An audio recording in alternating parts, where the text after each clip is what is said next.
le fichier est l'instrument de la conquête ou de la reconquête du pouvoir, il est normal, dans une démocratie transparente, que nous puissions à chaque fois voir où est-ce que nous en sommes avec le fichier. Donc, la refonte, elle est nécessaire, elle est même peut-être indispensable.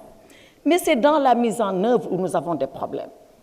Parce que, Monsieur le ministre de l'Intérieur et de la Sécurité publique, si on impose aux Sénégalais physiquement de se représenter devant les commissions administratives pour se faire réenrôler, mais on leur impose un surcroît de travail parce que ces mêmes personnes étaient déjà venues devant les commissions pour s'inscrire ab initio, c'est-à-dire à l'origine.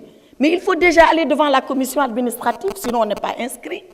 Pourquoi vouloir encore que ces mêmes personnes viennent reconfirmer leur inscription? Je crois que c'est un surcroît de travail. Et nous, les politiques qui sommes sur le terrain, nous savons déjà ce que ça peut coûter de faire enrôler les gens.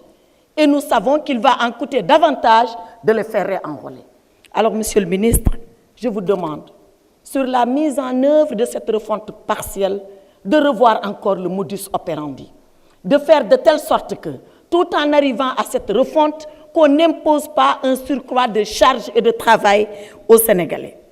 Parce que la liberté de vote est un droit fondamental consacré dans toutes les républiques. Et si on impose à une personne qui est déjà partie physiquement s'inscrire de revenir physiquement confirmer, c'est comme si on restreignait un peu l'exercice de cette liberté fondamentale. Et ma conviction, Monsieur le Président, c'est qu'on ne combat pas l'abstention de cette façon-là. On ne combat pas l'abstention. Mais les mêmes qui viendront se reconfirmer, ils peuvent tout à fait s'abstenir de voter. Et que ferez-vous à ce moment-là?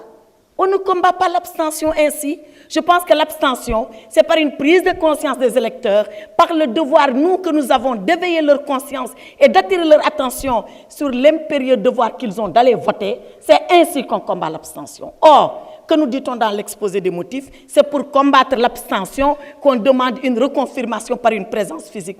On a tout faux, on ne réglera pas le problème ainsi. Je voudrais aussi m'inquiéter d'une chose. Dans ce processus d'enrôlement, il est dit que nous allons disposer d'une carte communautaire biométrique et que cette carte communautaire biométrique est en même temps une carte d'électeur, si j'ai bien compris. Or, la carte communautaire, elle concerne beaucoup de ressortissants de la CEDEAO. Quelle est la garantie que nous aurons que seuls les Sénégalais détenteurs de la carte biométrique seront les électeurs? Parce que tous les ressortissants de CEDEAO sont détenteurs de la carte biométrique, mais seuls les Sénégalais peuvent voter.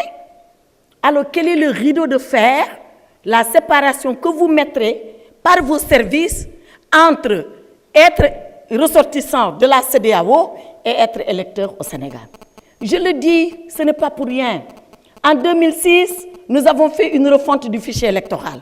On a dit, quiconque s'inscrit détiendra la carte nationale d'identité. Mais on a vu ici des non-sénégalais qui sont partis voter parce qu'ils avaient la carte nationale d'identité. On l'a vu parce que et sénégalais, et c'est là que je rejoins le ministre Abdoulaye Makhtar Diop, et sénégalais, celui qui remplit les conditions du code de la nationalité, article 1, n'est pas sénégalais celui qui est détenteur de la carte biométrique.